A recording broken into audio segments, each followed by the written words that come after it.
नमस्कार मित्रों, आप सभी का स्वागत है आपके अपने YouTube चैनल केसी एस्ट्रोलॉजी में। और आज मैं उपस्थित हुआ हूँ ऐसे ग्रह की चर्चा करने के लिए जो कि नाम तो मंगल है लेकिन मांगलिक दोष कुंडली के अंदर लगाता है। तो आज जानेंगे कि मंगल कैसे मांगलिक दोष लगा सकता है। उसका नाम तो मंगल है, उसको तो शुभ ही शुभ करना चाहिए। तो आज हम मंगल की उत्पत्ति कैसे हुई, जन्म, और वो मंगल दोष क्यों लगाते हैं, और मंगल दोष जो शास्त्रों में लिखा हुआ है कि किस प्रकार से नगण्य हो जाता है या समाप्त हो जाता है, उस बारे में भी थोड़ी चर्चा करेंगे। तो विलंब न करते हुए शुरू करते हैं। जो कि मंगल की उत्पत्ति, तो ये जो है कि ब्रह्म वेवर्त जो प्राण है, ब्रह्म प्राण भी बोलते हैं, उसके अंदर इसका जिक्र है। जो देवी भागवत के अंदर भी इस कथा का जिक्र है, जिसमें ये बताया गया है कि हिरण्याकश्यप के जो एक भाई थे हिरण्याक्षु, तो जो हिरण्याक्षु थे, हिरण्याक्ष जो हिरण्याक्ष थे, तो उन्होंने जो है कि पृथ्वी को चुरा लिया था। पृथ्वी का अपहरण कर उसको जो है कि रसातल में, समुद्र के रसातल के अंदर लेके चले गए थे। तो पृथ्वी को बचाने के लिए जो है कि विष्णु ने वाराह अवतार लिया था। जाकर फिर उन्होंने जो है कि हिरण्याक्ष से जो है कि युद्ध किया, उसे पराजित किया और पृथ्वी को मुक्त कर जो कि उसकी कक्षा में स्थापित किया। तो इस प्रकार से जो कि वर्णन आता है जो कि हमारे जो है कि ब्रह्म पुराण के अंदर, कि पृथ्वी की रक्षा हेतु जो है कि विष्णु को वाराह अवतार लेना पड़ा और जो है कि पृथ्वी को अपनी कक्षा में स्थापित किया, जिससे विभूत होकर जो है कि पृथ्वी ने साक्षात विष्णु को अपने सामने देखा तो वो मोहित हो गई और उनकी आराधना करने लगी। उन्होंने इच्छा जाहिर की कि उनके संग वो रहना चाहती हैं। तो जो विष्णु भगवान थे वो भी काम दे के विभूत होकर जो कि पृथ्वी के साथ उन्होंने प्रतिक्रिया की, जिसके फलस्वरूप से पृथ्वी ने एक तेजस्वी, वीर, महापराक्रमी बालक को जन्म दिया जो कि मंगल के नाम से विख्यात हुए। तो उनका जो है कि कुछ समय बाद विष्णु जो है कि अपने लोक लौट गए, वैकुंठ लोक, और पृथ्वी को छोड़ गए जो भी। तो मंगल को ये लगा कि भाई विष्णु भगवान जो हैं उन्होंने जो है कि मेरी माता के साथ ये अच्छा नहीं किया, और जो है कि वो क्रोधित हो गए। और उसके पश्चात जब भी किसी देव की शादी होती थी, उसे बिगाड़ने के लिए वो मंगल जो है कि विघ्न डालते थे, शादी में मंगल दोष लगाते थे, जिससे कि उनकी शादी जो है कि ना चल सके। हर तरीके का अड़ंगा लगाते थे उसमें। और वो जो है कि उन्होंने जो है कि शनिदेव को भी नहीं बख्शा इसके अंदर। जब शनिदेव की शादी हो रही थी चित्ररथ के पुत्री से, तो वहाँ पर भी जो है कि वो उनके सप्तम भाव में जो है कि शनि के बैठ गए थे कि जो है कि इनकी जो पत्नी है वो इनसे विमुख हो जाए, शनि से बदला लेने के लिए। तो इस प्रकार से जो है कि वो माँ का बदला, जो माँ को जो है कि विष्णु जी ने छोड़ दिया, उसका बदला लेने के लिए ही बार बार जो है मतलब कि इस तरीके की क्रियाएं करते हैं कि जो दूसरों को भी कष्ट पहुँचाते हैं उस क्रोधवश। क्योंकि सबको मालूम है कि मंगल बहुत तेजस्वी, क्रोधी और महाबलशाली ग्रह है। तो इस प्रकार से जो है कि मंगल दोष की उत्पत्ति हुई कि वो मंगल की उत्पत्ति पृथ्वी से हुई, इसलिए भूमिपुत्र कहा जाता है।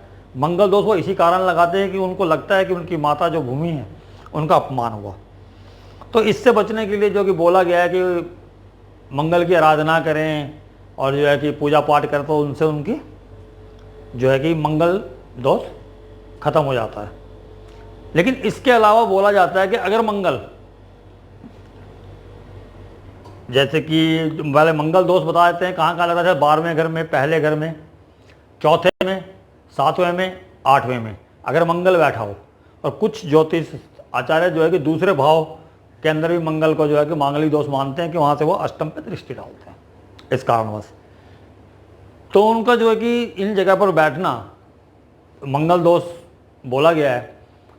लेकिन जो कि शास्त्रों में ये भी लिखा है कि अगर मंगल स्वग्रही हों, यानी कि मेष के हों या वृश्चिक के हों, अगर इन जगहों पे बैठे हैं तो उसमें जो है कि मतलब 5 जगह और दूसरे को मिला दो 6 जगह पे, तो आधी कुंडली तो मांगलिक हो ही जाती है। जैसे आप अगर हम देखें तो मतलब कि मांगलिक दोष से लोग डरते बहुत हैं, परंतु डरने की कोई आवश्यकता नहीं है। अगर वो मतलब कुंडली से मिलान कराएंगे तो बहुत लोग मांगलिक मिलेंगे।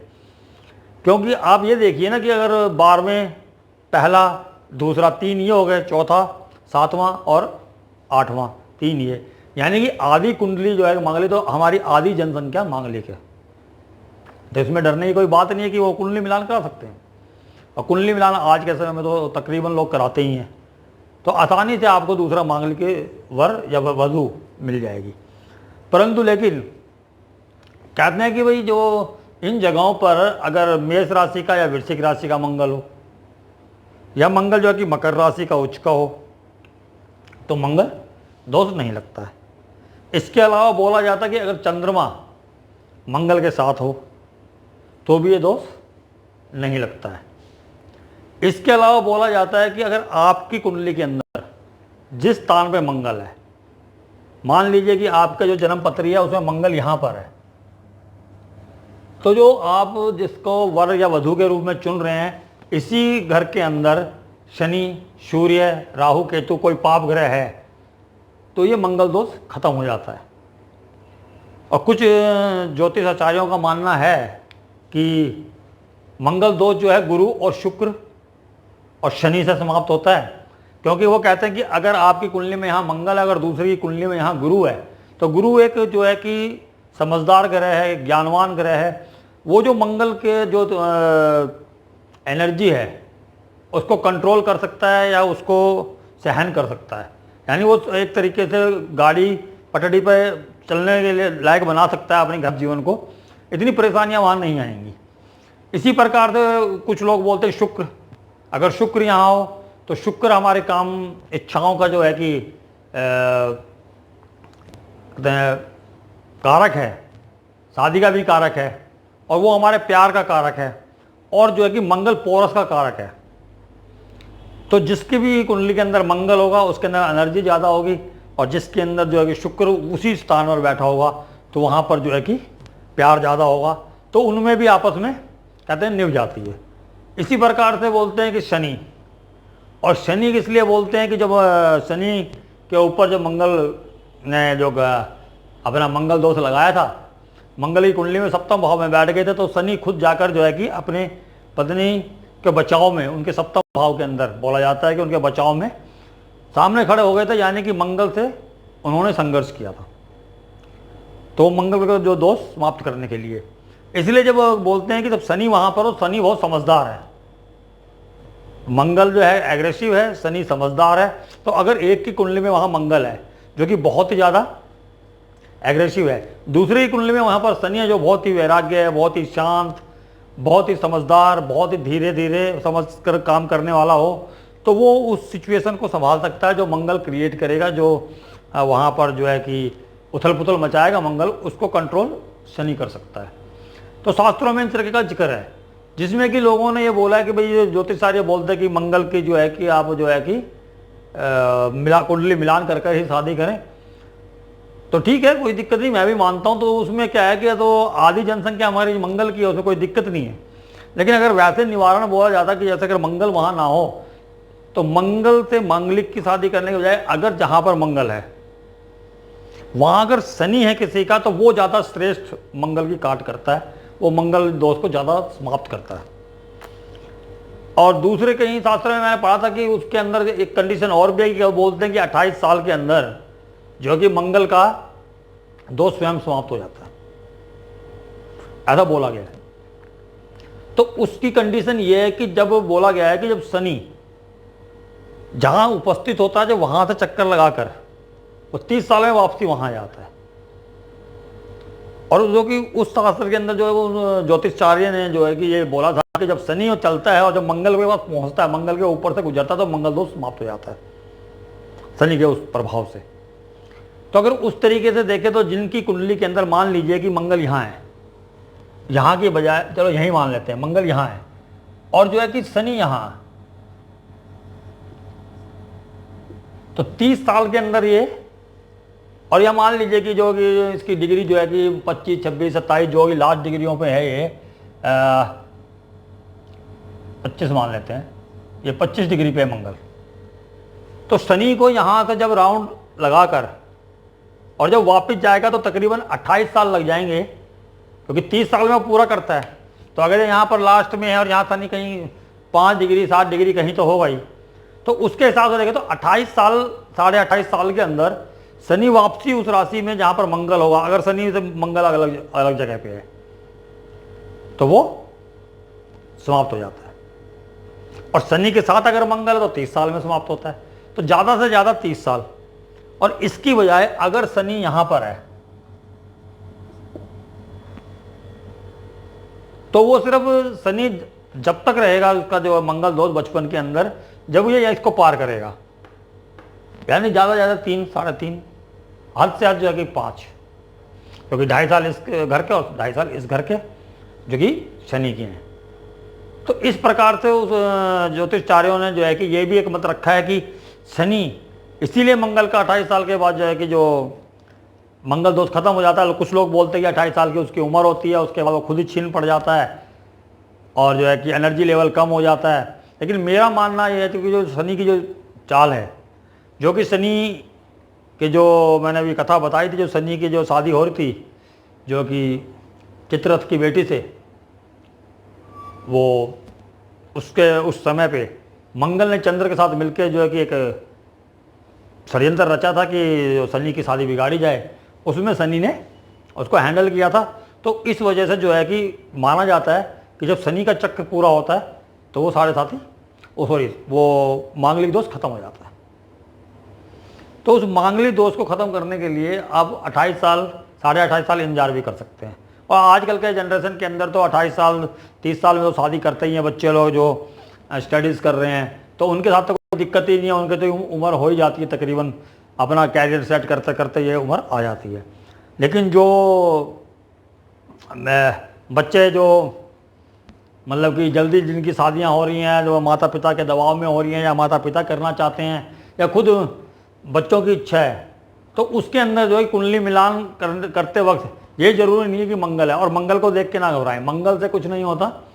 मंगल तो मैंने यहाँ रामचंद्र जी की कुंडली है, अब मंगल यहाँ सप्तम भाव के अंदर बैठे हैं, उच्च के हैं। अगर शास्त्रों की माने तो यहाँ मंगल की दोष नहीं होना चाहिए। वैसे देखे तो उनकी पत्नी उनमें बहुत सुंदर थी, तेजस्वी थी, उनको बहुत चाहती भी थी, वफादार भी थी। उनके अगेंस्ट शायद उन्होंने काम भी नहीं किया। एक तरफ हिरण मांगा था, वो भी उन्होंने इच्छा जाहिर की थी, कोई मतलब इस तरीके की आर्गुमेंट नहीं की थी।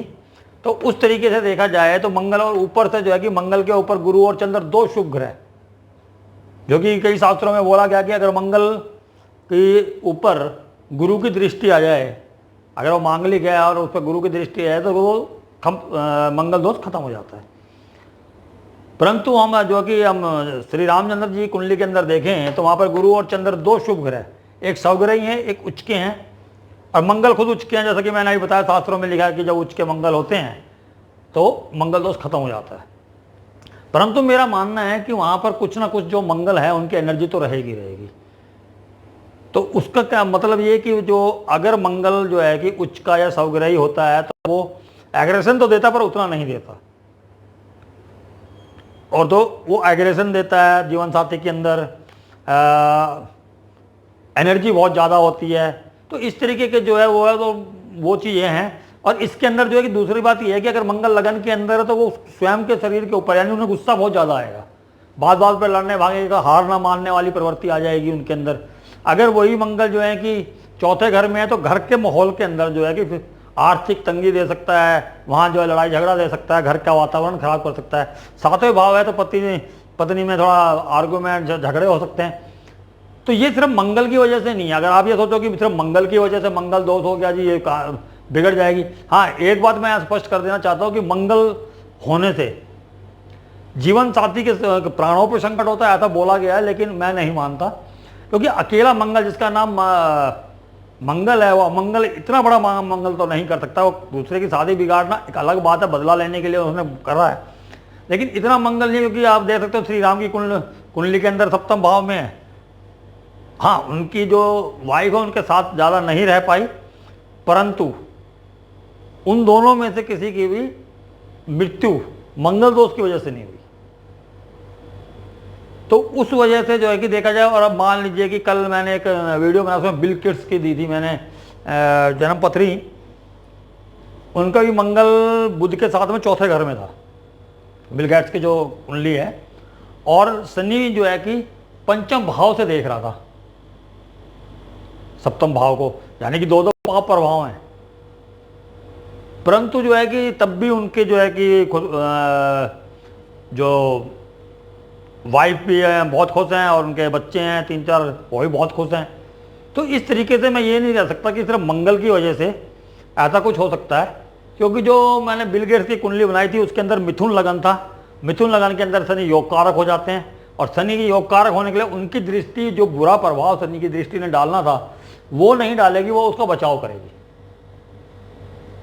यहां पर जो है कि मंगल जो है कि उनकी जो कुंडली के अंदर बुध के साथ था, चौथे घर के अंदर था, लेकिन बुध लग्नेश था, उसने मंगल को कंट्रोल किया। तो मतलब इस तरीके से सारे जो है कि आपको जो ग्रहों की जो है कि सारी समीक्षा करने के बाद ही इस निर्णय पे पहुंचना है कि मंगल दोष है या नहीं है। क्योंकि मेरा मानना यह है कि अगर शनि भी अगर चौथे घर में बैठ जाए या सप्तम भाव में बैठ जाए और वहां पर राहु की दृष्टि आ जाए, तो वो भी वही हाल करता जो आप मंगल के लिए कहते हो। मंगल अकेला बैठा है कोई दिक्कत नहीं है, लेकिन मंगल पे राहु की दृष्टि है या शनि की दृष्टि है तब दिक्कत है। वो भी अकारक ग्रह होके, अगर कुंडली के वो योग कारक हैं फिर वो कष्ट नहीं देंगे। अकारक में जैसे कि मान लीजिए कि अब यहाँ राहु है, ये मतलब कि जो रामचंद्र जी की कुंडली है उसके वो जो है कि चंद्र लगन की है, यानी कर्क लगन है, उसका स्वामी हुआ चंद्र, चंद्र का शत्रु राहु। मंगल यहाँ बैठा इतना कष्ट नहीं देता, क्योंकि वो तो इसमें जो है कि मित्र राशि हुई और योग कारक ग्रह हुआ, जो कि हमारे दसम भाव का स्वामी और पंचम भाव का स्वामी, तो योग कारक ग्रह हुआ मंगल। तो मंगल यहाँ बैठा है, ठीक है। जो भ्रम की स्थिति पैदा की या जो जो जो गलत कार्य हुए या जो मतलब कि इनसे दूर हुई सीता जी, वो किस वजह से हुई? दूसरों के कहने की वजह से। एक बार तो रावण ने हरण किया, दोबारा जो है कि उसी की प्रजा, यानी कि हमारे जो भगवान श्री राम, उन्हीं की प्रजा में से किसी ने बोला तो लांछन लगाया तो सीता का त्याग कर दिया। तो वो कौन का कार्य करता है? राहु, जो कान भरता है दूसरों के। क्योंकि इसके भी किसी दिन कथा बताऊंगा, स्वर्ण भानु करके नाम था इनका, और समुद्र मंथन के बाद जो अमृत पीने के चक्कर में इनकी गर्दन कटी थी, उस तो ये जो है राहु, ये स्वर्ण भानु थे जो कि कान दूसरों के जो है कि जो बातें हैं उनमें बदलाव लाकर कुछ ऐसा कार्य करवा देते हैं जो कि जातक खुद नहीं करना चाहता। तो इसलिए अगर वहां पर राहु की दृष्टि है और शनि योग कारक ग्रह न होकर उस लगन का दुश्मन है और तब सप्तम भाव पे दृष्टि डाल रहा है, या मंगल लगन का दुश्मन है और ना तो लग्नेश और ना ही योग कारक ग्रह उसको देख रहा है, फिर चाहे वो भले गुरु हो, वो भले ही गुरु हो, तो वो मतलब कि आपको देखना यह है कि जो जन्म पत्री है जिस लगन की है, सिंपल नियम, जो जन्म पत्री जिस लगन की है, अगर मंगल मांगलिक योग बना रहा है तो उस मंगल पे जो दृष्टियां हैं वो जो उस लगन के लिए अच्छे ग्रह हैं उनकी दृष्टियां हैं, या उस लगन के लिए जो बुरे ग्रह हैं उनकी दृष्टियां हैं, उस हिसाब से जो ये तय होगा कि मंगल दोष है या नहीं। और वैसे मैंने आपको बता ही दिया है कि जो है कि बहुत 12 राशियों में से 6 राशियों में मंगल दोष बनता है शास्त्रों के हिसाब से। इस हिसाब से तो हर दूसरा आदमी जो है कि मांगलिक है, फिर इतना डरना क्यों मांगलिक दोष से? तो मांगलिक दोष वाला व्यक्ति तो मिल ही जाएगा, ऐसा तो नहीं है कि नहीं मिलेगा। तो मुझे आशा है कि आपको जो कि मेरी चर्चा अच्छी लगी होगी। और जो मैं अभी ये वीडियो बना रहा हूँ इनके एग्जाम्पल्स भी मैं लेके आऊँगा। इस हफ्ते में जो है कि अभी मंगल पे बनाई है, पीछे जो है कि आप अगर नहीं देखी हो तो आप देखिएगा ज़रूर कि मैंने शनि और सूर्य के ऊपर भी एक वीडियो बनाई है। उसके बाद शनि की चौथी दृष्टि के ऊपर भी वीडियो बनाई है। और अब मैं कल जो है कि या तो बुध की उत्पत्ति की कहानी लेके आऊँगा, चंद्र बुध की कहानी, गुरु की कहानी, उस पर वीडियो। और उसके बाद शनि की पंचम दृष्टि। चौंक गए? कल मैंने बताया था आपने जो दृष्टि वाली वीडियो में, जहाँ पर जो है कि चतुर्दृष्टि के बारे में बात हुई थी परसों कि शनि की चौथी दृष्टि, तो मैंने उस टाइम बताया था कि हर ग्रह की जो है 7 दृष्टियाँ हैं, 1 पाद, 2 पाद, त्रिपाद और चौपाद। जिसको चौपाद को जो पूर्ण चतुर्पाद है जो, उसको पूर्ण दृष्टि बोला जाए, सप्तम दृष्टि। उसके अलावा बाकी दृष्टियाँ। तो तब तक के लिए आज्ञा चाहता हूँ, नमस्कार। और एक बात और, प्लीज़ चैनल को सब्सक्राइब कीजिए, लाइक कीजिए, शेयर कीजिए। मेरा हौसला बढ़ता है जब आप लाइक करते हो या शेयर करते हो या सब्सक्राइब करते हो। जितने सब्सक्राइबर बढ़ते जाएंगे मेरा हौसला बढ़ता जाएगा। मैं पुरानी कथाओं के अंदर से चुन चुन के मोती आपके लिए प्रस्तुत करता रहूँगा और उनके ज़रिए जो हमारा जो टेक्निक है जो बहुत अच्छे से याद भी हो जाएंगी। कथा के हिसाब से जो याद बड़ी जल्दी होती है, मैंने ऐसे ही याद किए, तो वो मैं लाता रहूँगा। तब तक के लिए आज्ञा चाहता हूँ, नमस्कार।